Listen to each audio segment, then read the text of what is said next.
Hi friends, कैसे हैं आप सब। आशा करते हैं आप सब बहुत अच्छे होंगे। तो कई बच्चों की समस्या थी, कई बच्चे हमसे बार बार कह रहे थे सर पार्ट्स ऑफ स्पीच के बारे में कोई टॉपिक लेके आइए। पार्ट्स ऑफ स्पीच क्या होता है इसको थोड़ा समझा दीजिए। तो आज हम लोगों का टॉपिक है पार्ट्स ऑफ स्पीच, शब्द भेद। शब्द भेद क्या होता है, शब्द भेद कितने प्रकार के होते हैं, आज हम सब जानेंगे। तो सबसे पहले हम पार्ट्स ऑफ स्पीच की परिभाषा ही लिख देते हैं। सबसे पहले लिखेंगे पार्ट्स ऑफ स्पीच की परिभाषा, all the English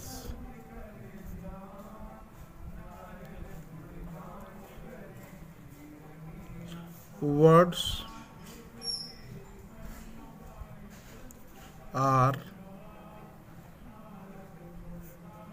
divided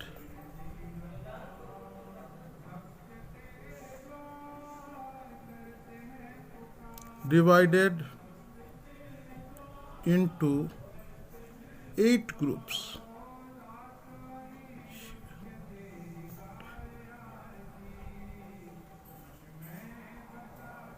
8 groups, ठीक है ना।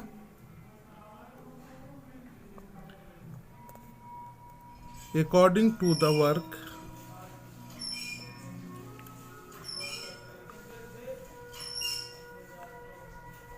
according to the work they do in a sentence,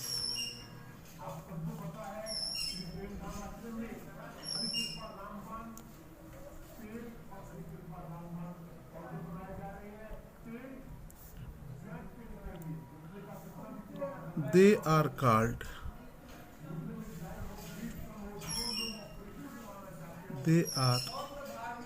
called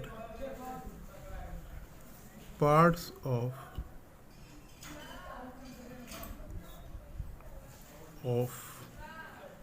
speech. They are called parts of speech. They are called parts of speech, ठीक है ना। अर्थात अंग्रेजी वर्णमाला के जितने भी शब्द हैं उन्हें हम उनके कार्य के आधार पर 8 भागों में बांटे हैं। इसी का नाम क्या है, पार्ट्स ऑफ। हिंदी इसकी समझते हैं, ठीक है। हमने लिखा है, सबसे पहले तो आप सब क्या कर लें, इसका इंग्लिश वर्ड्स आर, ताकि इसकी परिभाषा डिवाइडेड याद हो जाए। फिर मैं इसको हिंदी में अंग्रेजी वर्णमाला के जितने भी शब्द हैं उन्हें 8 वर्गों में, 8 समूहों में बांटा गया है।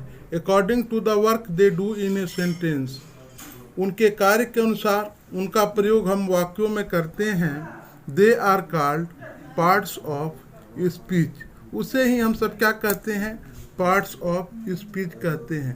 अर्थात अंग्रेजी वर्णमाला के सभी शब्दों को उनके कार्य के अनुसार 8 वर्गों में बांटा गया है। इसे ही हम सब पार्ट्स ऑफ स्पीच कहते हैं। आइए इसको हम लिख के समझते हैं।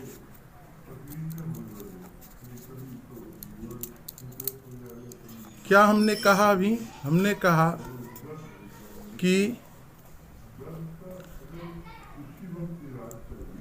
अंग्रेजी वर्णमाला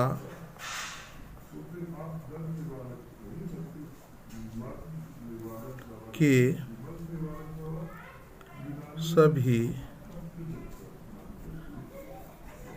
शब्दों को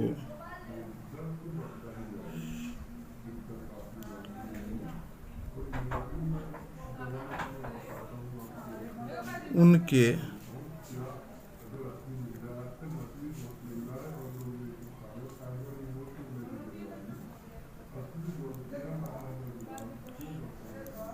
कार्य के अनुसार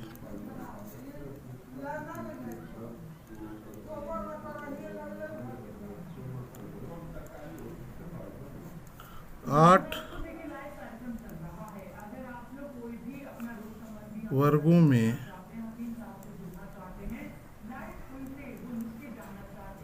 बांटा गया है,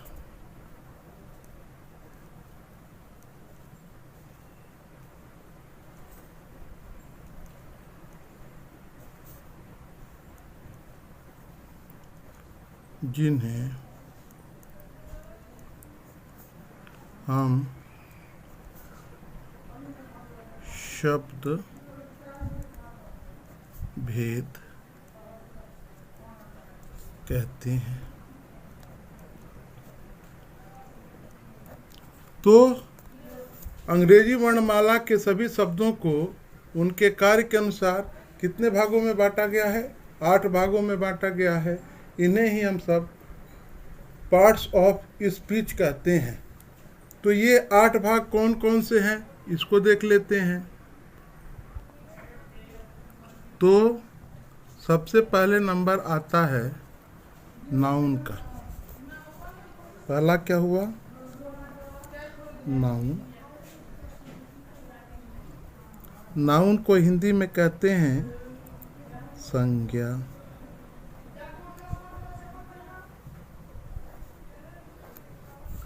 उसके बाद नंबर आता है नंबर 2 पे प्रोनाउन।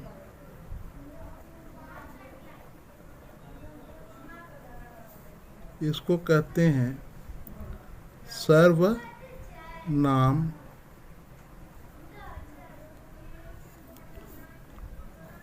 नंबर 3 पे आता है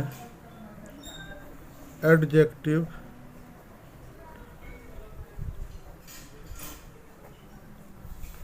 इसको कहते हैं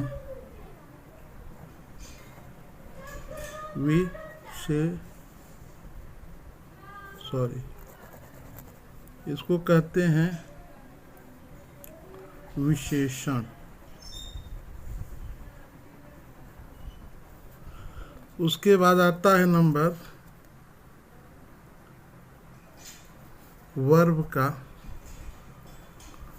वर्ब का हिंदी होता है क्रिया। 5वें नंबर पे आता है एडवर्ब।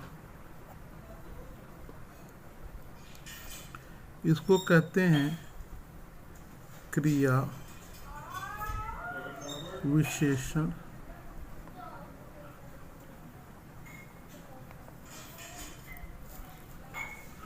उसके बाद 6 नंबर पे आता है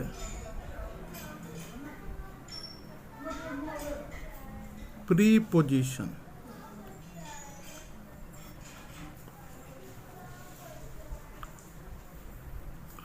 इसको कहते हैं संबंध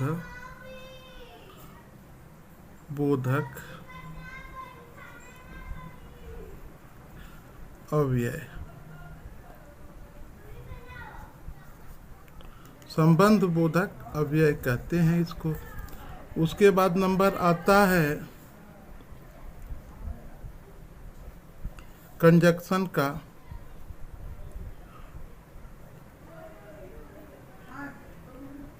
कंजंक्शन। कंजंक्शन माने क्या होता है?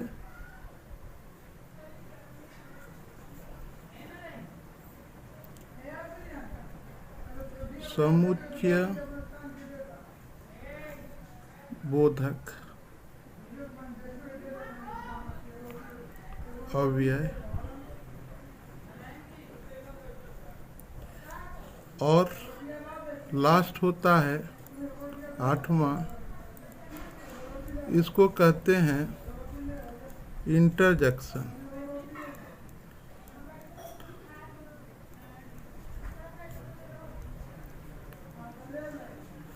इसको कहते हैं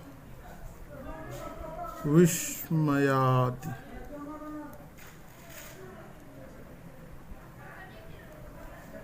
बोधक।